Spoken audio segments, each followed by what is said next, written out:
रहता है, जो भक्ति करना चाहता है उसका उपहास करते हैं लोग, लेकिन सत्य सत्य रहता है।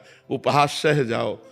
हम किसी से प्यार करें सच्चे हृदय से, और वो हमें सच्चे हृदय से प्यार करे, वो केवल एक ऐसा है भगवान, दूसरा कोई नहीं है। ये हम पक्की बात तुम्हें बता देते हैं। आपके चरणों में कोटि कोटि प्रणाम। महाराज जी, जीवन में कभी किसी का गलत नहीं किया, हमारे पास मौका भी आया गलत करने का, फिर भी नहीं किया, पर लोग अपना समय आते ही अपना रंग दिखा देते हैं, हमारे साथ गलत कर देते हैं, उन्हें हमें जवाब कैसे देना चाहिए? नम्रता पूर्वक गलत ना करते हुए। यदि आप सत्संगी हैं, आप विवेकी हैं, तो आप तो गलत कीजिएगा मत, और आपके साथ जो गलत होता है उसे सह लीजिएगा। आप अच्छा कीजिएगा तो आपकी उन्नति हो जाएगी, लौकिक और पारलौकिक दोनों उन्नति हो जाएगी। सांसारिक उन्नति भी हो जाएगी और भागवतिक उन्नति हो जाएगी। और जो आपको ठग रहे हैं, आपके साथ बेईमानी कर रहे हैं, आपके साथ अपना गलत रूप दिखा रहे हैं, उनका लोक और परलोक दोनों नष्ट हो जाएगा। तो अपने को चाहिए कि जो अपने साथ गलत करे उसके साथ अच्छा व्यवहार करें, क्योंकि हम लोग सत्संगी हैं, हम लोग भागवतिक हैं। तो जैसे किसी ने बहुत गरमबाजी दिखाई दी, गाली दे रहा है, अपमानित कर रहा है, तो शांत होकर वहां से निकल जाओ। अगर शांत होकर नहीं निकलते तो आपका भी अहित है और उसका भी अहित है। आप लड़ गए, मारपीट हुई, पुलिस में मुकदमा चला, फिर जीवन बर्बाद हो गया। और अगर थोड़ा झुक के चले गए तो उसको ऐसा ऐसा तमाचा मारने की कोशिश करते हैं। जो धर्म में चलना चाहता है, जो भक्ति करना चाहता है, उसका उपहास करते हैं लोग। डॉक्टर जयदीप कुमार जी। श्री राधा वल्लभ श्री हरि। राधे राधे महाराज जी। महाराज जी, आपके सत्संग सुनकर मैं, मेरी पत्नी, मेरा बेटा प्रतिदिन राधा नाम जपने का अभ्यास करने लगे हैं। महाराज जी, जीवन में कभी कभी ऐसे रिश्ते नाते आते हैं जिन्हें हम सच्चा प्यार और आदर देना चाहते हैं, लेकिन उनसे केवल घृणा एवं निरादर ही मिलता है। ऐसे समय में दिल दुखता है, हम अपने मन को शांत उस समय कैसे रखें?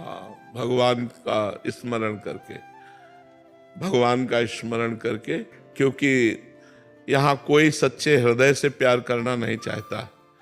यहाँ सब जगह स्वार्थ, छल, कपट, अपनी कामना की पूर्ति। यहाँ सच्चे हृदय वालों का आदर नहीं है, सच्चाई से चलने वालों का आदर कम है समाज में। आज जो जितना गंदा बोल सके, गंदा चल सके, गंदा आचरण कर सके, समाज उसी के, भाई ये ऐसा। और जो सिधाई से चले ना, तो लोग कंकड़ मारते, सीधे चलते चलने में कंकड़ मारते हैं, उसे छेड़ते हैं, उसको उपहास करते हैं, उसको नीचा दिखाने की कोशिश करते हैं। जो धर्म में चलना, छल कपट का प्रेम तो हमने देखा है, लेकिन सच्चा प्रेम नहीं देखा। महाराज जी, आप तो सबके हृदय की बात जानते हैं, तो क्या जो अधर्म आचरण कर रहा है वो अंदर से शांत है क्या? नहीं, नहीं, बिल्कुल अंदर की बात तो महाराज जी अंदर से अशांत और भयभीत। जैसे एक किसी गैंग का आदमी, जो हम सैनपुर में गंगा किनारे थे, तो गैंग में विस्फोट हो गया था, तो भाग के आया था। वो रात में सोते समय 2-2 मिनट में उठ के बैठ जाता। तो हमसे कहते, क्यों भाई?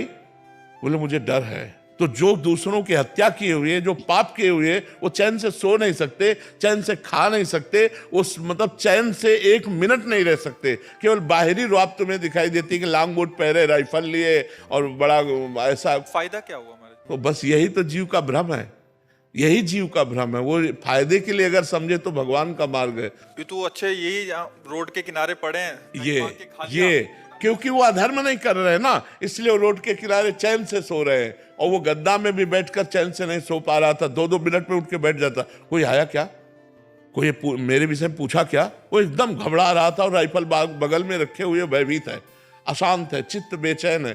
पाप करने वाला कभी शांत नहीं हो सकता। अशांत, चिंता, शोक, भय, उद्वेग, ये उसको प्राप्त होते, पर उसको दूसरा रास्ता मालूम नहीं, इसलिए उसी रास्ते पे बढ़ता चला जाता है, उसी रास्ते पे बढ़ता जाता है। क्योंकि कहीं से धन मार लिया तो है, तो भयभीत है। महाराज जी, समझ आ रही है कि कोई सरकारी उसमें भी है, अगर उसने 5 लाख की घूस भी ले ली, बट उसको प्रतिपल भय है कहीं घर में छापा ना पड़ जाए, कोई पकड़ा ना जाऊं। बट महाराज जी, ये बात समझ क्यों नहीं आती हमें? भगवान की माया ऐसी प्रबल है कि वो अज्ञान में ही जी रहा है, इसलिए उसको समझ में नहीं आता। और फिर समझ में कभी एक ना एक दिन आ जाता है, जब पकड़ा जाता है, बेइज्जती होती है, तब उसको लगता है यार इससे तो अच्छा है कि जो हमें सरकारी पेमेंट मिल रही थी उसी में शान से जीते। तो एक ना एक दिन अधर्म चोट करता है, पर जब चोट करता है तो बहुत समय व्यतीत हो जाता है, बहुत हम आगे निकल गए होते हैं, पीछे लौटने का चांस नहीं रहता है। महाराज जी, आप तो शास्त्रों का परिणाम भी जानते हैं, तो इसका परिणाम क्या होगा? नर्क, अन्य पशु पक्षियों की योनियों में जाना, भयानक रोगों से ग्रसित हो जाना और इसी जन्म में परिवार में भयानक अशांति फैल जाना।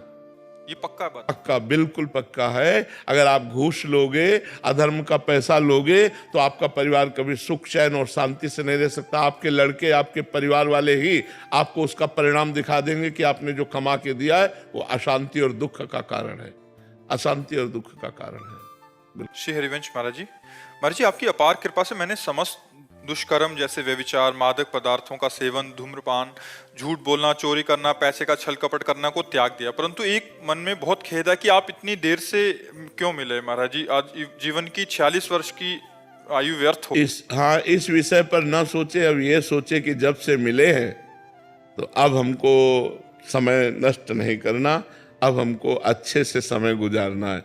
भगवान का नाम जप करते हुए, परोपकार करते हुए, धर्म पूर्वक धन कमाते हुए, परिवार का प्यार पूर्वक पोषण करते हुए, अब जीवन में अपराध नहीं करना, गलती नहीं करना। अब लो नशानी, अब ना नशई हो।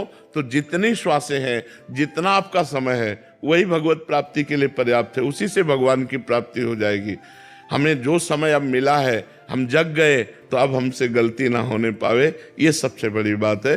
पीछे जो भूत गया उसको तो छोड़ो, अब भविष्य की चिंता को छोड़ो, वर्तमान को संभाल लो। वर्तमान को भगवान नाम जप में, वर्तमान को परोपकार में, वर्तमान में दूसरे की सेवा करो, इसी से तुम्हारा मंगल हो जाएगा।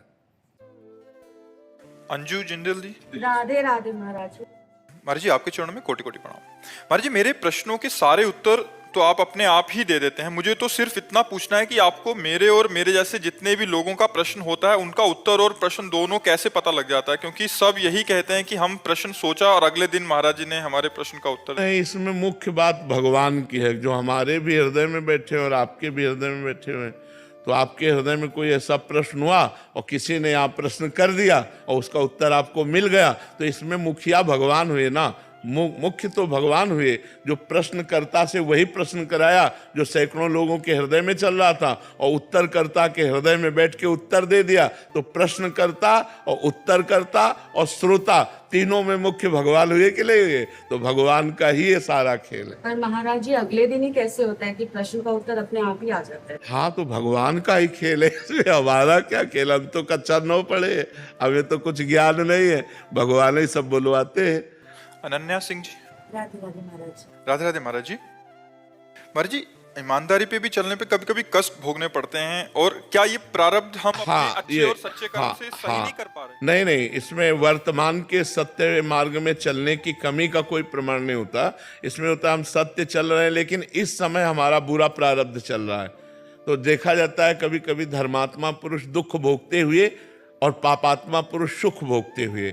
तो पापात्मा पुरुष का उस समय पुण्य चल रहा है, तो पुण्य फल से वो सुख भोग रहा है, और वो पाप का फल चल रहा है, इसलिए धर्मयुक्त चलने पर भी उसे दुख भोगना पड़ रहा है। लेकिन विजय धर्मात्मा की होगी, पापात्मा का नाश होगा।